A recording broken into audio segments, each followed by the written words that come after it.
It's easy to look at Aemond Targaryen and just see a monster. After all, he's a ruthless kinslayer who flies around on a giant dragon looking for a fight. But if you actually look past the leather coat and that terrifying sapphire stare, that invincible edgelord persona starts to crack. Underneath all that armor hides a deeply damaged kid who became a weapon just to prove he's worthy of his mother's love. Hi, it's Captain Spoiler here, overthinking pop culture. We're about to dive deep into spoiler territory, so consider yourself warned. So how does someone go from a bullied, dragonless kid to the most terrifying warlord in Westeros?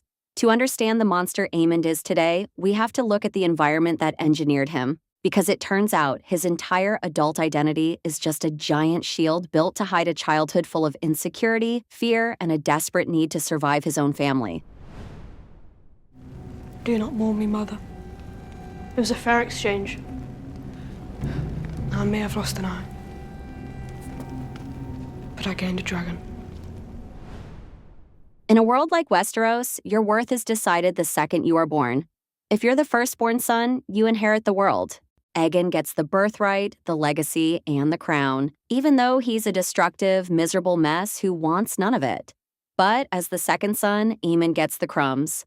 Growing up in the Red Keep, Aemond is a failure by omission. He is the only boy in his entire family without a dragon.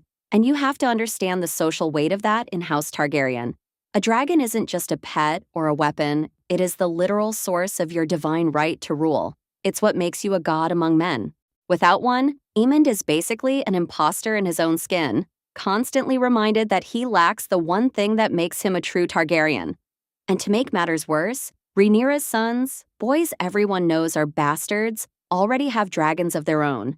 Even they have a claim to the sky, while a true-born prince is left grounded. It's the ultimate humiliation for Aemond. The breaking point is the pink dread prank. When Aegon and the Valyrian boys present him with a pig wearing fake wings, it's more than a mean childhood prank. They are publicly castrating his social standing. They are telling him, "This is all you're worth, you're a joke."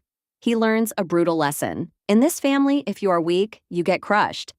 So, how does a child's brain survive that level of chronic inadequacy? You overcompensate. You build a wall so high and so terrifying that no one can ever laugh at you again. Which brings us to the night Aemond claims Vhagar and loses his eye. Look at how he reacts immediately after Luke cuts his eye out. He doesn't cry for his mother. He looks his father in the face and says, "I lost an eye, but I gained a dragon. It was a fair trade." That is a chilling thing for a child to say, and it's the exact moment the monster is born. Psychologically, Aemond chose to internalize his mutilation. He didn't want to be a victim, so he turned his trauma into a myth of self-creation.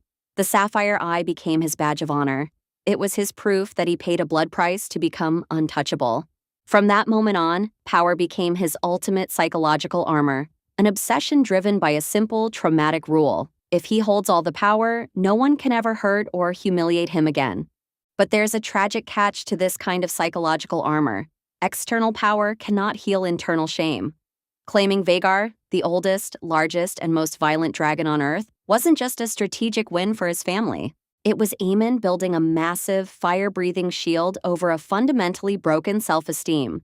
He needed the biggest dragon alive, just to drown out the echoes of the boy who got mocked with a pig.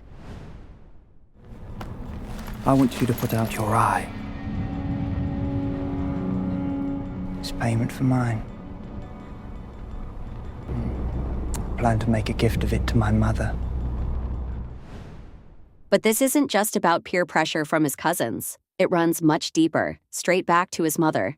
To understand Aemond's mommy issues, we first have to look at the tragedy of Alicent Hightower. She was forced into the role of a wife and mother when she was barely a teenager, married off to an aging, decaying king.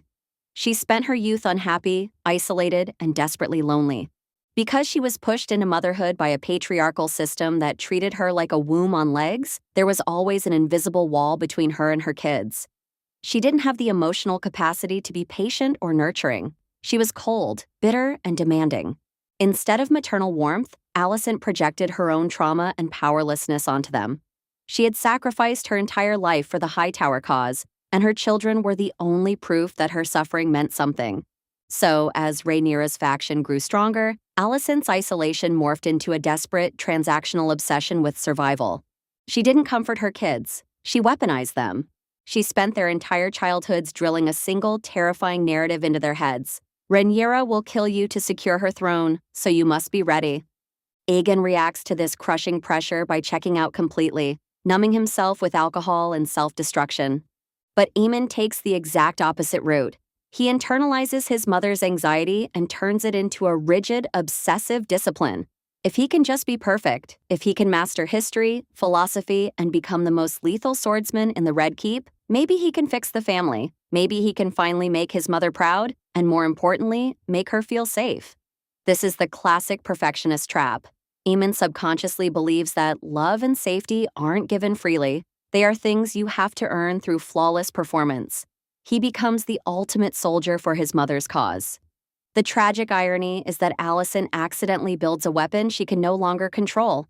By feeding him a steady diet of fear, duty, and emotional neglect, she primes him for absolute violence. When Aemond accidentally kills Lucerys over Shipbreaker Bay, it is the direct consequence of this upbringing. In his mind, he was just trying to reclaim his dominance, to finally win the game of who's stronger and prove his worth to his family. But that's the tragedy of his perfectionism. He spent his whole life training to be the ultimate protector, only to realize that his desperate need to prove himself just triggered the very war his mother spent his entire childhood fearing. And this is where their relationship completely fractures in Season 2. When Aemond returns from Storm's End, he expects approval, or at least solidarity. Instead, Alicent looks at him with horror and disgust. He did exactly what she trained him to do. He became a monster to ensure their survival, and now she despises him for it. All that buried resentment and grief inside Aemond quickly curdles into pure, icy malice. By the end of the season, Aemond isn't trying to please his mother anymore. He is punishing her. He takes her toxic lesson that the world belongs to the strong and turns it directly against his own family. He strips Alicent of her political power and tries to force his traumatized sister to fly her dragon into battle. It looks like pure cruelty, but in reality, it's a mix of emotional revenge and absolute panic. In Aemond's hyper-militarized mind, weakness is a death sentence. He no longer knows how to be a son or a brother, he only knows how to be a commander. Alicent wanted to build a weapon to protect her family, but she forgot that a weapon doesn't have a conscience, and eventually it will cut the hand that holds it. He's afraid of me. As well he should be. The boy is grown into a man.